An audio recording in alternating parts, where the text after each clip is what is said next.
नमस्कार, मैं डॉक्टर नाना साहेब जावड़े, सुभाष बाबूराव कुल महाविद्यालय केड़गांव, तहसील दौंड, जिला पुणे में हिंदी अध्यापक के रूप में कार्यरत हूँ। SYBA हिंदी में जनरल लेवल पर काव्यायन नामक किताब पाठ्यपुस्तक में है। इस किताब के संपादक सुभाष तड़ेकर एवं सुरेश साळुंके जी हैं। इस कविता की किताब में से पाठ्यक्रम में गांव पर माँ यह कविता रखी गई है। इस कविता के कवि रमेश सोनी हैं। सर्वप्रथम हम रमेश सोनी का परिचय देखेंगे। कवि रमेश सोनी जी वर्तमान युग के प्रमुख हस्ताक्षर रहे हैं। डॉक्टर रमेश सोनी जी का जन्म मध्य प्रदेश के अकोदिया मंडी नामक गांव में हुआ है। आप मध्य प्रदेश के सर्वाधिक प्राचीन क्रिश्चियन कॉलेज इंदौर, देवी अहिल्या विश्वविद्यालय इंदौर, हरसिंह गार विश्वविद्यालय सागर, विक्रम विश्वविद्यालय उज्जैन, बरकत उल्ला विश्वविद्यालय भोपाल से संबंधित रहे हैं। आपने कुछ वर्षों तक प्राचार्य के पद पर भी कार्य किया है। आपको शोध कार्य में विशेष रुचि रही है। आपकी कविताएं इंदौर, भोपाल, रायपुर, जयपुर, दिल्ली, आगरा, मथुरा आदि आकाशवाणी तथा दूरदर्शन केंद्रों से प्रसारित हो चुकी हैं। आपकी प्रकाशित कृतियों में कुछ काव्य संग्रह हैं, जिनमें सनद रहे, कील से क्रॉस पर, तपस्या के हस्ताक्षर आदि प्रमुख हैं। आपने कुछ आलोचनाएं भी लिखी है, जिसमें डॉक्टर नरेंद्र मोहन की लंबी कविताएं, राजभाषा, बहती हुई नदी, इस सफर में आदि चर्चित कृतियां हैं। आपने जो संपादन किया है उसमें शहर चुप नहीं है भाग 1 और भाग 2 से प्रकाशित है। प्रस्तुत कविता का केंद्रीय भाव माता का पुत्र विषयक प्रेम है। कविता का एक पात्र जो अपने गांव से दूर है और उसकी माँ गांव पर उसकी राह देख रही है। आजकल हम देखते हैं अनेक बच्चे, लड़के या लड़कियां पढ़ लिख कर दूर शहरों में जाकर रोजी रोटी पाने के लिए निवास करते हैं, वहीं पर रहते हैं, वहीं के हो जाते हैं। लेकिन वह यह बात भूल जाते हैं कि वह जिस भूमि से आए हैं वहाँ पर उनकी कोई राह देख रहा है। उनमें खासकर माँ बाप होते हैं। इस कविता में भी पात्र की माँ गांव पर बेटे की राह देख रही है। इसी भावों से जुड़ी हुई यह कविता, जिस पर हम संक्षेप में चर्चा करेंगे। कविता के आरंभ में कवि रमेश सोनी ने कहा है कि यह जो लड़का है वह अपने बॉस के लिए काम करता है, ढेर सारी चिट्ठियां लिखता है, लेकिन माँ को चिट्ठी लिखने के लिए उसके पास समय नहीं है। इसे कवि अपने शब्दों में बद्ध करते हैं। वह तमाम उम्र बॉस के लिए लिखता रहा चिट्ठियां, करता रहा सही। गांव पर उसकी माँ तमाम उम्र अपने बेटे की एक चिट्ठी के लिए तरसती रही।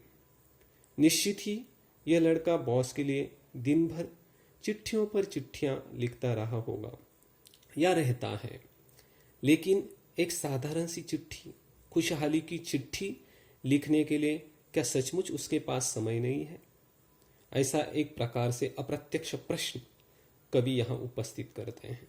कवि आगे कहते हैं, वह तमाम उम्र बॉस के साथ करता रहा भ्रमण, गांव पर दम तोड़ने से पहले अपने बेटे का मुंह देखने के लिए बाट जोहता रहा माँ का उदास मन। वह बॉस के साथ साथ पूरी उम्र घूमता रहा, नौकरी के कारण ही सही, बॉस के साथ घूमता रहा, लेकिन क्या उसके पास सप्ताह में एक भी छुट्टी नहीं होती जो गांव पर जाकर अपनी माँ से मिले?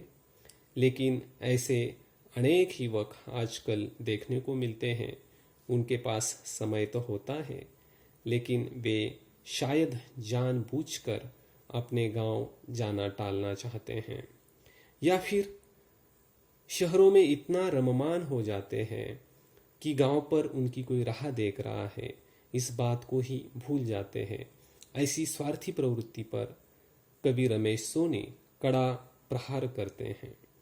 कवि आगे कहते हैं, वह कल रात बॉस के बंगले पर चल रही दावत में जब मेहमानों की खातिर तवज्जो में जुटा था, गांव पर उसकी माँ तुलसी और गंगा जल पर चल रही थी, बेटे के हाथ की पानी की बूंद के लिए तरस रही थी। तात्पर्य यहाँ वह बॉस के मेहमानों के लिए दावत पर दावत देते जा रहा है, या फिर उन दावतों में आग्रह कर करके मेहमानों को खिला रहा है ताकि बॉस खुश हो सके और उसकी पदोन्नति कर सके, जिसमें उसकी आर्थिक तरक्की छिपी हुई है। लेकिन वह लड़का एक प्रकार से भूल जाता है कि जिन माँ बापों ने या जिस माँ ने छोटे से बड़ा किया है, परवरिश की है, अपना एक समय पेट खाली रखकर या भूखा रहकर एक प्रकार से पालन पोषण किया है, ऐसा बच्चा अगर माँ की ममता को भूलकर अपनी तरक्की में ही रममान हो जाए तो यह कहाँ की इंसानियत है? ऐसा एक प्रकार का प्रश्न कवि यहाँ उपस्थित करते हैं। दूसरों को खिलाने में भले ही लोगों को खुशी मिलती होगी, लेकिन क्या वह अपने माँ बाप को थोड़ा भी समय नहीं निकाल सकता? वहाँ गांव पर उसकी माँ अंतिम सांसें गिन रही है, गंगा जल पर चल रही है, फिर भी बेटे के पास क्या इतना समय नहीं है कि वह अपनी माँ को जाकर मिले, उसे 2 बूंद पानी पिला सके? माँ की दुरावस्था का चित्रण करते हुए कवि आगे कहते हैं, कल रात समय लगभग रहा होगा यही जब गांव पर उसकी माँ इस दुनिया में न रही। तात्पर्य जब वह दावतों में बॉस ने दी हुई दावत में मेहमानों को खिला रहा था, आग्रह कर करके खिला रहा था, उसी समय उसकी माँ गांव पर दम तोड़ रही थी। कवि आगे कहते हैं, माँ अपनी आखिरी सांस तक अपने बेटे को नहीं भूली थी, मरने के बाद भी माँ की प्रतीक्षारत आंखें खुली थी। भले ही यह लड़का अपने बॉस के मेहमानों को दावतों में आग्रह कर करके खिला रहा होगा, फिर भी माँ की ममता है, वह उसकी राह देखती रहती है। आखिरी दम तक वह आशा लगाए रहती है कि मेरा बेटा आएगा, अंतिम समय ही सही मैं उसे देख पाऊंगी। लेकिन दुर्भाग्यवश बेटा तब पहुंचता है जब माँ इस दुनिया में न रही, जिस पर प्रकाश डालते हुए कवि लिखते हैं, और बेटा जब गांव पर पहुंचा वहां राख के ढेर में तब्दील हो चुकी थी माँ। आजकल हम ऐसे अनेक उदाहरण देखते हैं कि बच्चे माँ बाप को तभी मिलने आते हैं जब वह इस दुनिया में न रहे हो,